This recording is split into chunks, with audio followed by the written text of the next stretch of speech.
Buongiorno.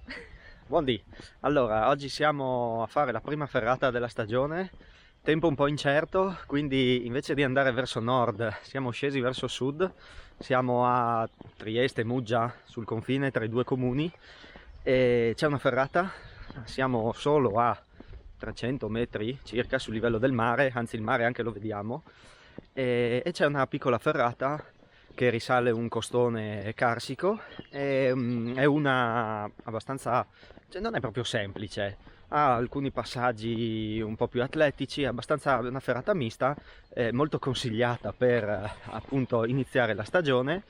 E allora, visto che il tempo era un po' così, che siamo a inizio stagione, abbiamo deciso di venire fino qui per affrontare la ferrata biondi alle rose d'inverno. È praticamente all'imbocco della Val Rosandra, siamo vicini anche a Basovizza. Adesso abbiamo lasciato la macchina al paese qua sopra, che mi pare sia San Lorenzo, dovrebbe essere, e adesso scendiamo per la strada fino a incrociare il sentiero e attaccare la ferrata.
Allora, abbiamo terminato la ferrata rose d'inverno e adesso andiamo a fare la biondi. Sono due ferrate differenti, non l'avevo capito dalle varie relazioni. Adesso siamo praticamente risaliti sul ciglione carsico. Adesso dovremo trovare un sentierino che ci riporta giù all'attacco della biondi. La biondi è una ferrata meno verticale, molto più orizzontale, che ci riporterà quasi a dove abbiamo la macchina. E poi vediamo, perché ce n'è una terza a fianco alla rose d'inverno, c'è un'altra via di salita, la via Naso o una cosa del genere, se non ho capito male. Boh, vediamo anche quello. Ci sono un sacco tre vie, però non sono segnate un granché bene, quindi diciamo uno come me, come noi, a cui è la prima volta, resta un attimo un po' disorientato.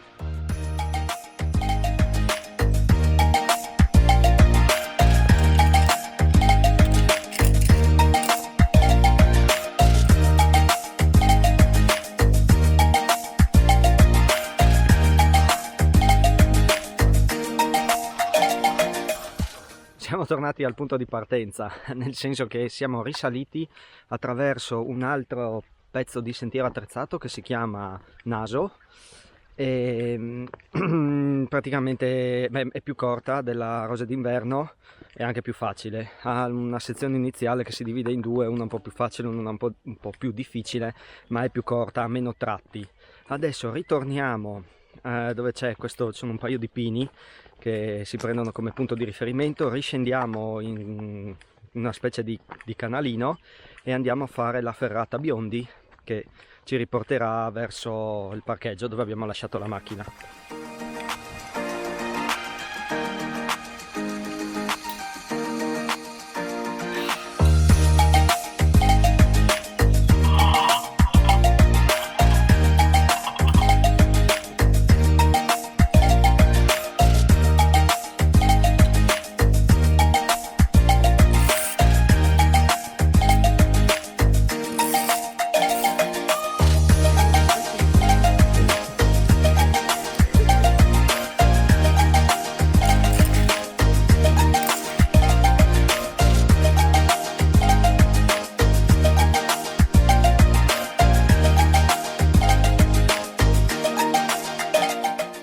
Allora, abbiamo percorso circa a metà della ferrata Biondi, siamo arrivati nel punto più alto, poi da lì il tracciato della ferrata prevede di ridiscendere un pezzo, risalire, ridiscendere, poi diciamo si torna verso l'abitato di San Lorenzo, e quindi abbiamo deciso di uscire, praticamente si arriva di nuovo in quota, diciamo, e quindi abbiamo abbandonato la ferrata e adesso torniamo attraverso il sentiero.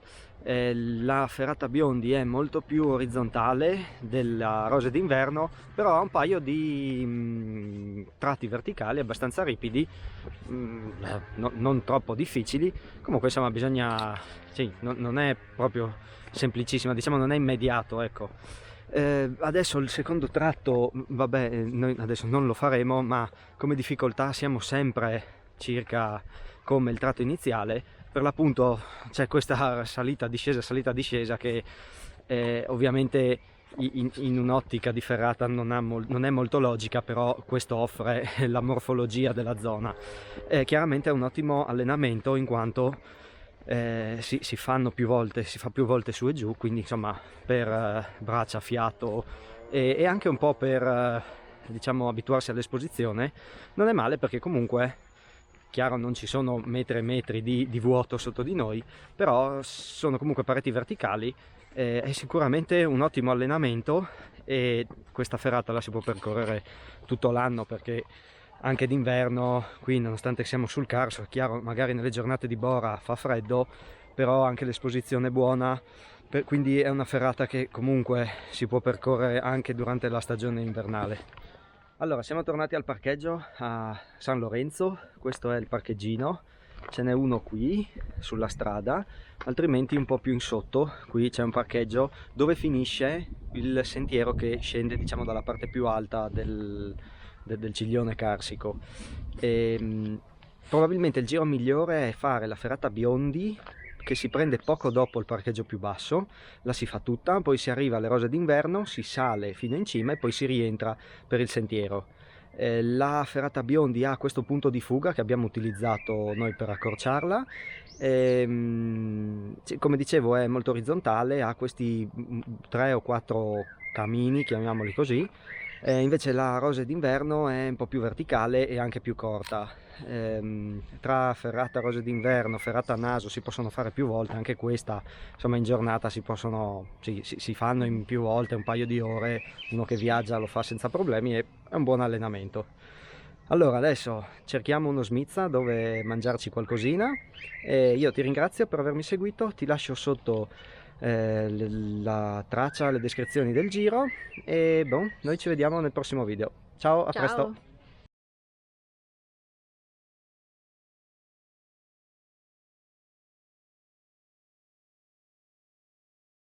Era meglio andare a prendere un capo in B in Piazza Unità.